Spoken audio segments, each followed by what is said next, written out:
So, sa pamagitan nito, yung mabuting balita ito, dito tayo naligtas. Naligtas kung matatag ninyo itong panghahawakan. Ano ibig sabihin ng matatag? Yung hindi mo na po ito bibitiwan. Okay? Hindi mo na siya bibitiwan ano man yung mangyari. Lalong-lalo na ngayon. Mayroong pandemic, nakakaranas tayo ng yung iba nakakaranas ng kakapusan, hindi man walang-wala talaga pero kapos yung inihain na nilalatag na pagkain sa ating lamesa dahil yung iba nawalan ng trabaho, may mga kumpanya na nagsara at iba't iba pang mga nangyayari sa ating kapaligiran. So anong gagawin natin? Bibitiw ba tayo sa ebanghelyong pinaniwalaan natin o mas lalo pa nating panghawakan sapagkat alam natin na kung magmamasid lang tayo sa ating paligid mas malapit na ang muling pagbabalik ng Panginoong Hesus. Okay? Sapagkat binigay ko sa inyo ito, verse 3, papaliwanag niya kung ano yung ebanghelyo, ano yung mabuting balita, sapagkat binigay ko sa inyo una sa lahat ang akin ding tinanggap. So pinaniwalaan mo na po ito ni Paul bago niya itinuro.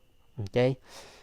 Na si Kristo ay namatay para sa ating mga kasalanan ayon sa mga kasulatan. Okay? Siya ay namatay.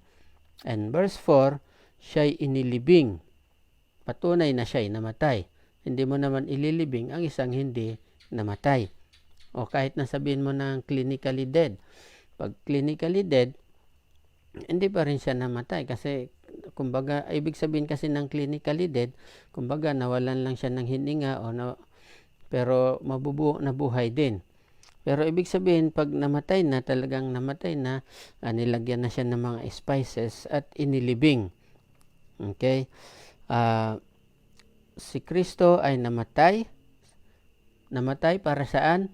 Dahil sa ating kasalanan. Bahagi po yan ng ebanghelyo, ang kasalanan. Hindi pwedeng hindi natin kasi banggitin yung kasalanan. Okay? Lahat po tayo ay nagkasala. So, at alam natin, ang kabayaran ng kasalanan ay kamatayan. So, at batid ng Diyos yung bagay na iyon, kaya ibinigay niya ang kanyang bugtong na anak, ang Panginoong Hesus, para mamatay doon sa krus, instead na tayo ang mamatay. Instead na tayo ang magbabayad doon sa ating mga kasalanan, ginawa po ito ng Panginoong Hesus. Okay? So, ginawa niya at siya po yung namatay. At namatay siya, alam natin, sapagkat siya inilibing. Okay? So, inilibing siya, pero sa ikatlong araw, siya ay nabuhay na mag-uli ayon sa kasulatan. Yan. Ito po yung magandang balita. Ito po yung ebanghelyo. Nawa, klaro, kaya po natin itong ipaliwanag sa mga nagtatanong sa atin. Pag may nagtanong sa atin, ano ba yung gospel? Ano ba yung mabuting balita? Mamaya bukang bibig lang natin yung ebanghelyo. Lumalabas lang sa bibig natin yung mabuting balita. Pero pag may nagtanong kung ano yung mabuting balita, hindi natin alam kung ano yung sasabihin natin. Tara, puntahan natin si pastor. Baka ganon. So, ito lang po ang sinabi ni Paul. Kung ano yung mabuting balita na tayo ay may kasalanan. Actually, lahat ay nagkasala. Walang tao na hindi nagkasala. Pero ang Panginoong Yesus ay namatay para sa ating kasalanan. Binatapon niya, dinala po niya ang ating kasalanan doon sa krus ng Kalbaryo. Okay? At siya po ay namatay. Siya ay inilibing. Okay? Mabuting balita ba yun? Yung namatay tapos nilibing? Medyo nakakalungkot na balita yon. Ito yung maganda. Ito ang magandang balita. Ito ang mabuting balita. Sa ikatlong araw, siya ay nabuhay muli. Yan. Pinaniniwalaan mo po ba yon? Tinatanggap mo ba yon? Na una, ang Panginoong Hesus, okay? Ito po ang full gospel. Ang Panginoong Hesus, siya ay Diyos na nagkatawang tao, ayon sa John, siya ay Diyos na nagkatawang tao, namuhay siya na walang kasalanan, namatay siya, wala siyang kasalanan, namatay siya, pero doon sa krus, taglay-taglay niya yung ating kasalanan. Namatay siya at inilibing, pero sa ikatlong araw, siya ay nabuhay na mag-uli dahil sa kapangyarihan ng Diyos Ama. Okay? So, yun po yung pinaniniwalaan mo ba ang bagay na ito. Kung naniniwala ka sa mga bagay na ito, praise the Lord. At ibuhay po natin yan. Panindigan po natin yan. Sa panghawakan po natin yan ng maigi. Sapagkat hindi po ang relihiyon, hindi po yung pagsapi sa isang iglesia ang ating kaligtasan, kundi ang Ebanghelyo. Ang Ebanghelyo ng ating Panginoong Hesukristo.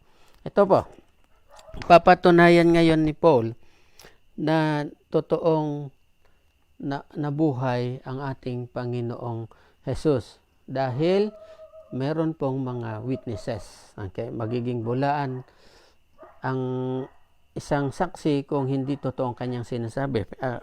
Pero ito nga, may mga witnesses.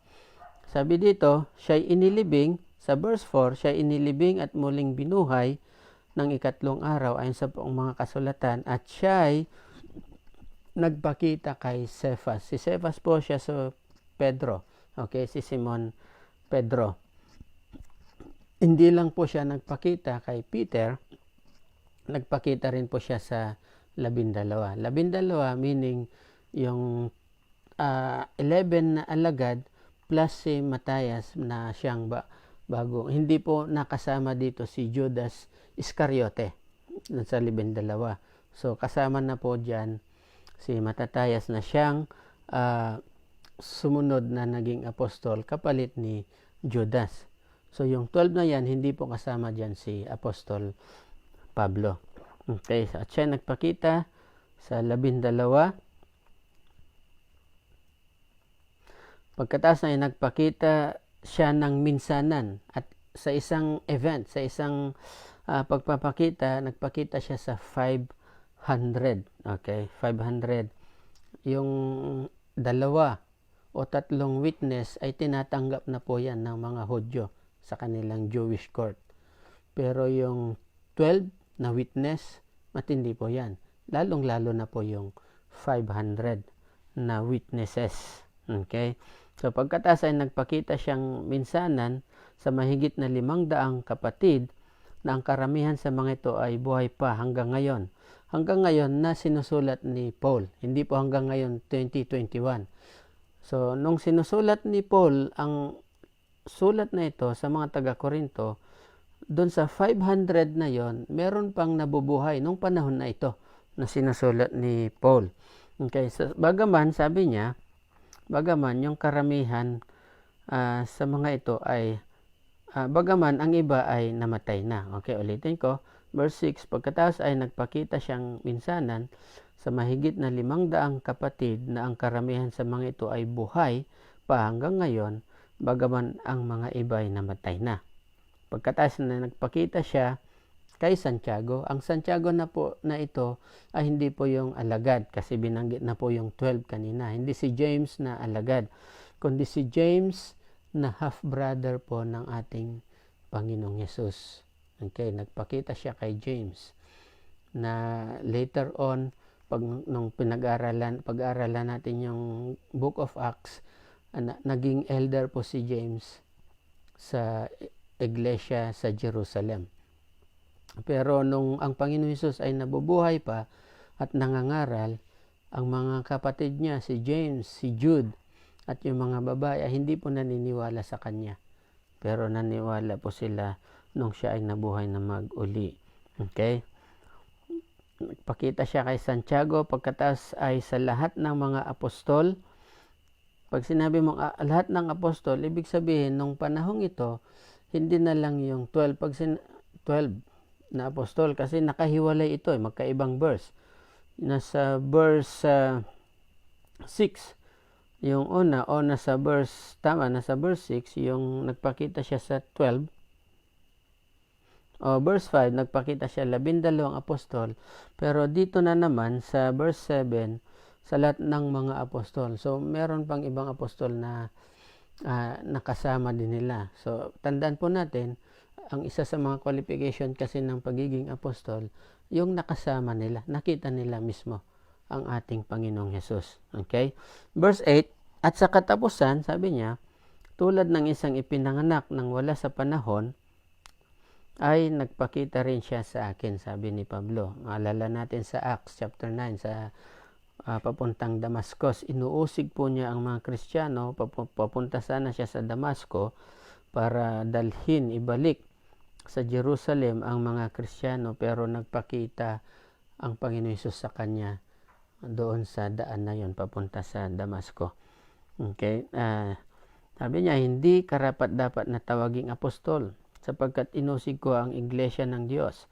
Subalit sa pamagitan ng biyaya, by grace ng Diyos, ako ay ako, at ang kanyang biyaya na ibinigay sa akin ay hindi nawalan ng kabuluhan. Bakit hindi nawalan ng kabuluhan? Sapagkat yung pinaniwalaan niyang ebanghelyo, pinaniwalaan niya ito, ibinuhay niya ito, at ipinangaral din niya. At ang sabi nga niya ay higit pa na siya na naglingkod kaysa sa kanilang lahat, kaysa lahat ng mga alagad at ibang mga apostol. Ikaw po na nakikinig ngayon, nakita po natin yung sinabi ni Paul, pwede pala na mawalan ng kabuluhan yung biyaya ng Diyos na tinanggap mo. Yung ikaw ay maligtas, biyaya ng Diyos po yan. Yung sabihin mong Panginoon, tinatanggap kita bilang Panginoon tagapagligtas, biyaya po ng Diyos yan. Yung ikaw ay nakakabasa ng banal na kasulatan, yung binabasa mo po ito araw-araw, yung ikaw ay nananalangin araw-araw sa ating Diyos, yan po ay biyaya ng Panginoon. Pero huwag po natin nawa hindi mawalan ng kabuluhan ang biyayang yan na natanggap mo. Sa papaanong paraan po, ibuhay mo po kung ano ang sinasabi ng kasulatan. Ibuhay mo po kung ano ang pagkatawag sa iyo. Kung tinawag ka bilang Kristiyano, kung sinasabi mo na ikaw ay Kristiyano, ibuhay mo yan. Ibuhay mo ang pagiging Kristiyano mo. Ayan. At hindi masisira yung biyaya, hindi mawala ng kabuluhan ang biyayang yan na binigay ng Diyos sa atin. Pero dito, dahil dito, sabi ni Paul, verse 11, maging ako man o sila, sabi niya, sa gayon, kami ang nangangaral at kayo naman ay nanampalataya. So, kailangan merong mangangaral para yung mga nakakarinig ay manampalataya sila sa ating Panginoong Hesus. Ito, napapasok na siya. Sabi niya, at kung si Kristo ay ipinangangaral na binuhay muli sa mga patay, paanong ang ilan sa inyo ay nagsasabi na walang pagkabuhay na muli sa mga patay? So, ito yung issue. Subalit kung walang pagkabuhay na muli sa mga patay, si Kristo man ay hindi muling binuhay. Sabi niya, kung hindi nabubuhay muli sa mga patay ang isang namatay, edi maging si Jesus na namatay ay hindi rin binuhay. Okay? Pero binuhay ang Panginoon Hesus. Kaya sabi niya, at kung, ito na nga, lahat ng babanggitin dito ni Pablo, babalik ta rin po natin yan. Puro negative po kasi. At gagawin nating positive. Okay? At ito na yung mga kahalagahan ng muling pagkabuhay. Ano yon? Okay? Sabi niya, at kung si Kristo hindi muling bunuhay, okay? Number 1, ang aming pangangaral ay walang kabuluhan. Walang kabuluhan po lahat ng pangangaral dito sa Facebook Live, lahat ng pagdurusan ni Paul, yung siya ay nilatigo, yung nakaranas siya ng shipwreck, yung nakaranas siya ng gutom, yung halos wala na siyang malay na nilabas sa labas ng syudad. Lahat ng naranasan niyang paghihirap Walang kabuluhan lahat ng yan.